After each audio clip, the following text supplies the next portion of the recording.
mahangin. It's very windy. Hello and good afternoon. Nasa Naiya sa Mactan, Cebu International Airport. Kami, Terminal 2. Terminal 2, bakit kaya? Abangan! It's been a while since nakapunta kami dito sa Terminal 2. So this is for international travel. So guess where we're going? We're going to Hong Kong. And kasi before kami dito, nakasakay, I don't know anong airline. But now, Terminal 2 is for international flights only. Ang ganda. Ang ganda ng airport ng Cebu. Nakaka-proud. Kulot pa ba yung hair ko? Hindi na kumulot. So, let's go. Hello. So, we're inside Terminal 2 already and we're about to pay the travel tax. So, if you're traveling internationally, you have to pay travel tax. So, we're here at this counter. You will see Piazza Travel Tax. So guys, false alarm. Check in muna first para na ma-verify. And then right after, let's pay travel tax. Saan ba ang Cebu Pacific?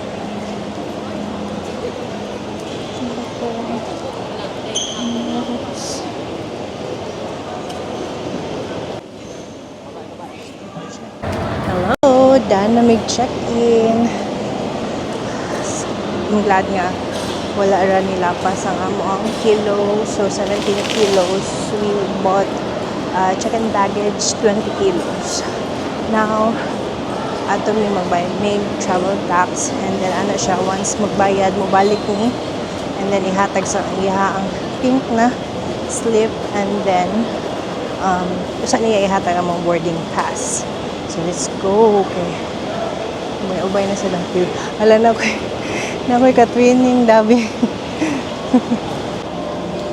So we got our travel tax already. So ang ihatag nimo dito back sa Cebu Pacific na staff is the pink slip.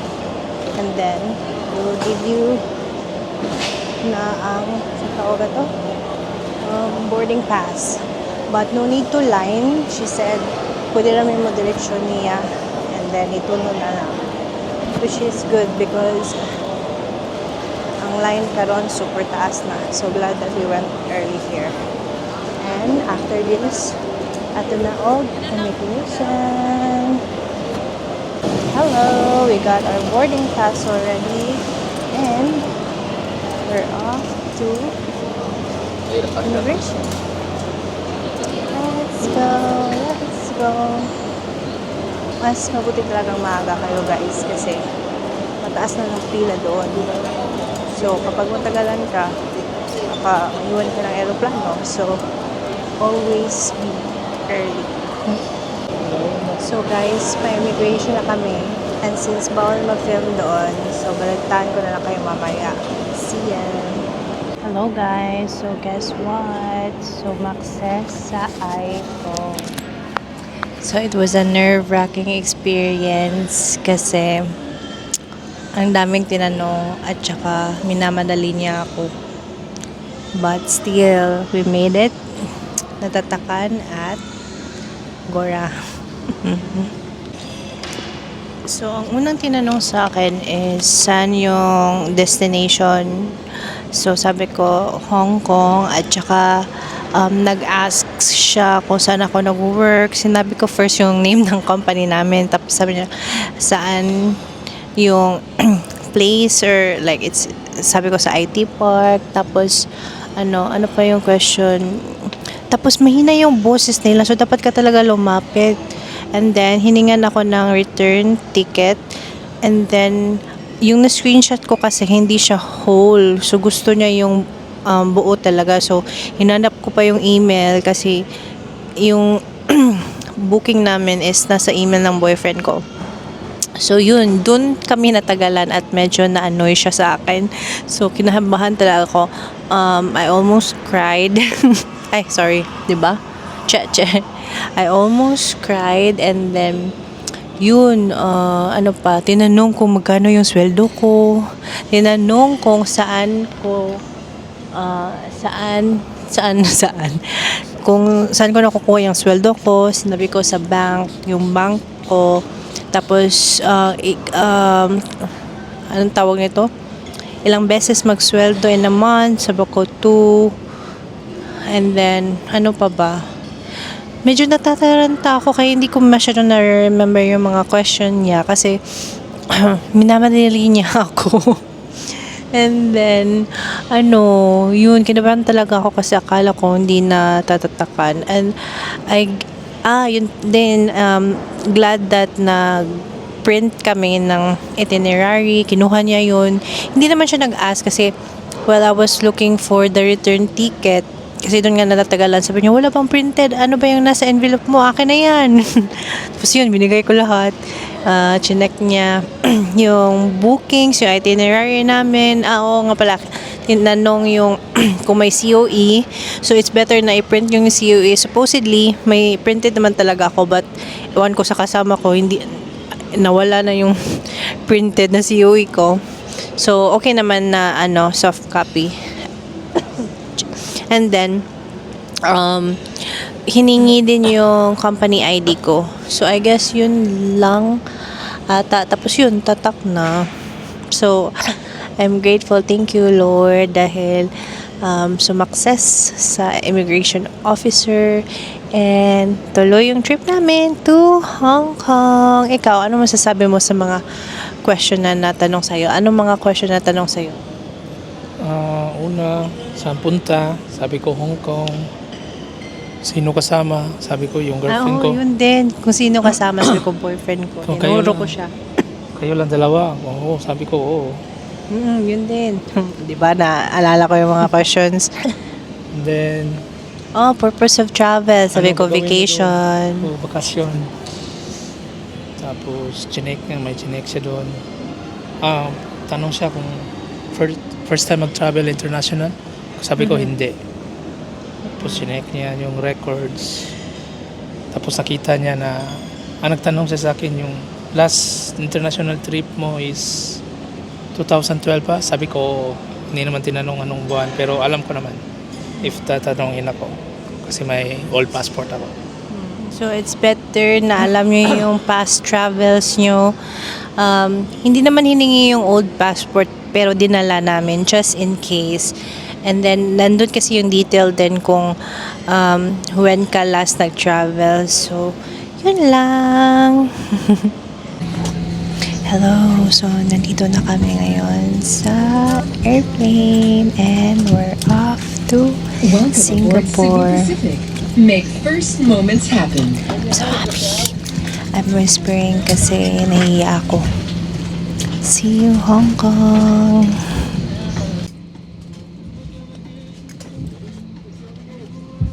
Touchdown! We are in Hong Kong, guys! So, we're just waiting for our bag. Okay, nami check-in bag. After this, proceed ta sa octopus card, no? And then, we'll look for the bus. Okay, mag-bus me going to our accommodation. Hello! So, we're going to A13 to get our octopus card. Hindi pa na-work yung eSIM namin. So, we'll figure it out later. Gabi na. Wait na. Let's go get our octopus card. Hello, update. We got our octopus card dito sa A13. So, dyan kayo dapat pumunta kapag kukuha ng octopus card. Now, picture taking muna, and then after, go to the bus to go to our accommodation.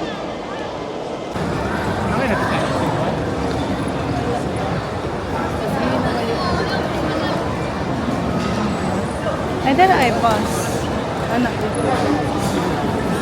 Looking forward to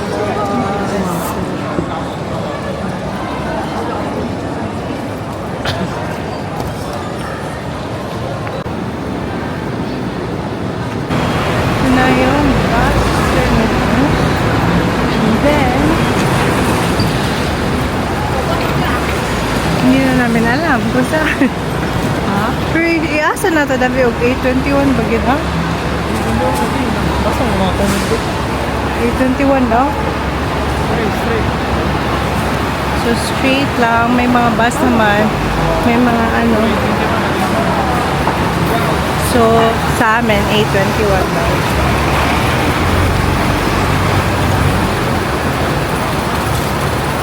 So dili na magamit ang octopus dabi? Dili na magamit? Oo. Yan daw yung sasakyan namin guys. The bus papuntang city.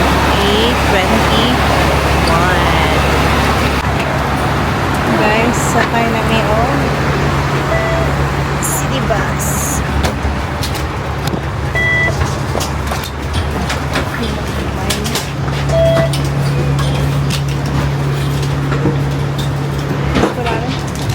Sir, is waffle made full? Made full. Let's go upstairs.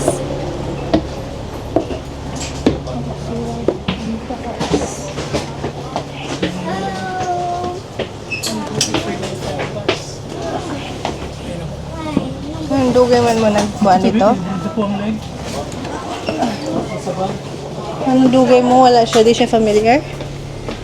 Hindi siya familiar sa dito. No. Where is the Maiden Road? Nanami sa city bus. Nami diri sa taas. May second floor lang bus diri. So yun ano siya.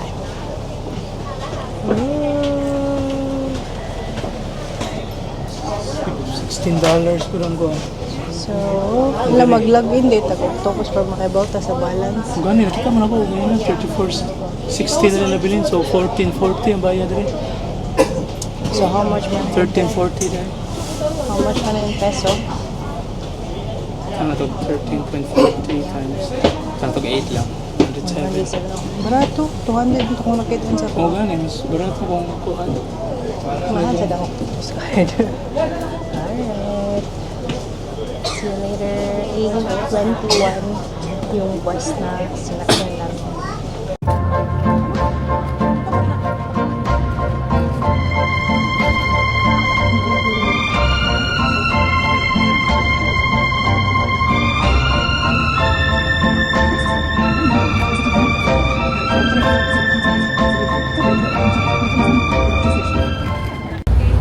Doon namin about 10 p.m. ready ko to ang check-in. Tatay. Ano ka ta? Ano na? May doktor.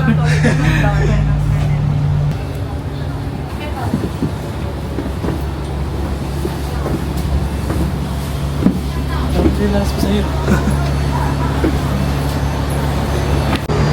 Guys, sangita mi o bathroom.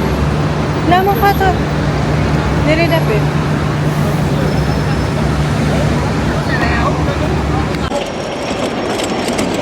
Dili gyud. Kuya ni. First order of business is dinner. Wala pa kaming kain. Yes, saan kami kakain? Jollibee. Or McDo. Piliin namin. Try natin ang Jollibee sa Hong Kong. Ano? Mga street store na rin. Na? Ako na ra. Gutom mo ka. Kanada yan eh. Hindi ba kayo? Asa may street store? Alam na. Ano, Jollibee sa taga? Dito, ano, parang kumiyundong hindi pili ang lugar. Hindi yung mga kuwan. Ay, 7-Eleven. Asa tamo pala ito ko. Direta? Pila man na? Pila man na?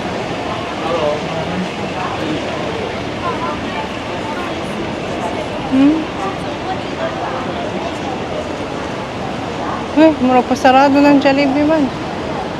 Muna lang Jollibee. 24 hours. McDo na lang. Ay, ano siya? Pwede pang soy?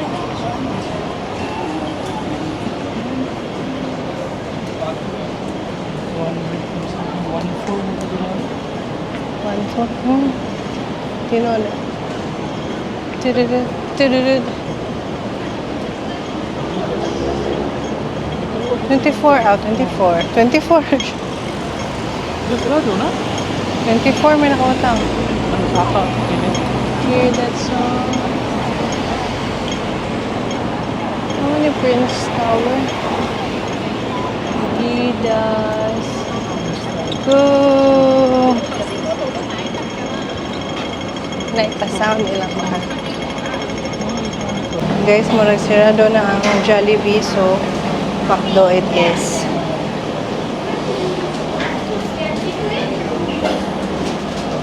Anong McDo? Nga na kay McDo sa Cebu. Gutom na kay may huwa na may kailang strength may taog kuan food mo gusto na mo kanan. Since late namin naabot mga 10 p.m. na diri sa kuan. So McDo na lang sa taron. And then we'll explore Hong Kong's food tomorrow, which is sayo may mata. Ano sa'yo mga dali? Guys, wala sila yung rice. Ooh, nakakinaw. Dollars. Ano sa'yo man? Direct na or kita-kita sa ta? Yun na. Sige. Ano sa'yo man? Kuhan ko rin ko. Hindi na lang siguro. Angus. And then, pwede siya ikuhan. Large meal. 55. Large meal. Ano sa'yo? Sige, large meal. Ano ito? 55.50 na 55.50. Sige, ikaw sa memo.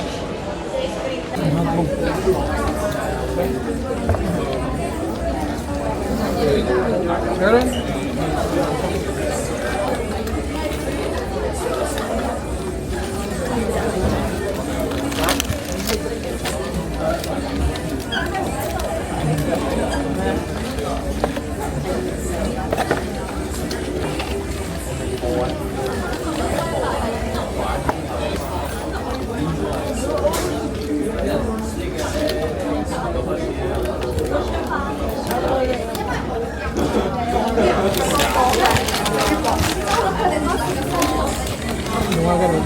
Ano eh?